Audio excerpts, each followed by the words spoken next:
Assalamualaikum warahmatullahi wabarakatuh, Dear mahasiswa-mahasiswi Universitas Terbuka. Selamat datang kembali.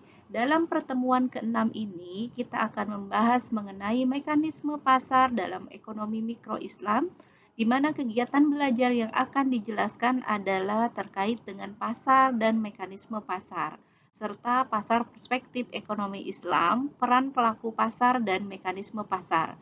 Diharapkan teman-teman tetap masih semangat dan tetap aktif dalam kegiatan tuton, rajin mengerjakan diskusi dan tugas tepat waktu, karena hal ini sangat penting dalam penilaian akhir. Semakin Anda aktif pada tutorial online dalam berdiskusi dan mengerjakan tugas, maka nilai Anda pasti akan baik. Jangan lupa tetap selalu membaca BMP Pengantar Ekonomi Mikro Islam karena BMP menjadi acuan utama dalam pembelajaran ini. Dan selalu hindari plagiat dan copy paste setiap mengerjakan tugas. Perhatikan batas waktu pengerjaan diskusi.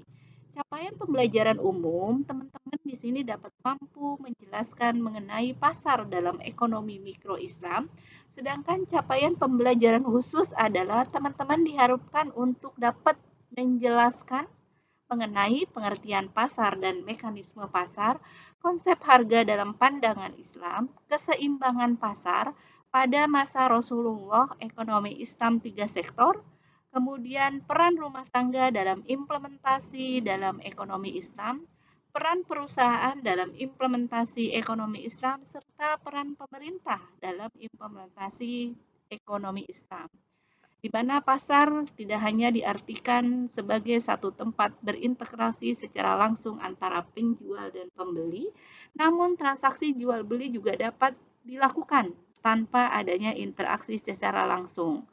Mekanisme pasar adalah cara bekerjanya pertemuan antara pembeli dan penjual, di mana hasil pertemuan tersebut menghasilkan satu kesepakatan tentang harga dan kuantitas barang. Transaksi ekonomi di pasar bekerja berdasarkan mekanisme harga. Agar transaksi memberikan keadilan bagi seluruh pelakunya, maka harga juga harus mencerminkan keadilan. Dalam pandangan Islam, transaksi harus dilakukan secara sukarela atau antarodin minkum dan memberikan keuntungan yang proporsional bagi para pelaku usaha. Konsep harga yang adil telah dikenalkan oleh Rasulullah SAW yang kemudian banyak menjadi bahasan para ulama di masa kemudian. Ada 3 pokok bahasan yang disampaikan dalam modul ini. Kegiatan belajar ini akan membahas pasar dan mekanisme pasar, sedangkan pada kegiatan belajar 2 akan dibahas mengenai pasar perspektif ekonomi Islam. Kegiatan belajar 3 akan membahas peran pelaku pasar dalam mekanisme pasar.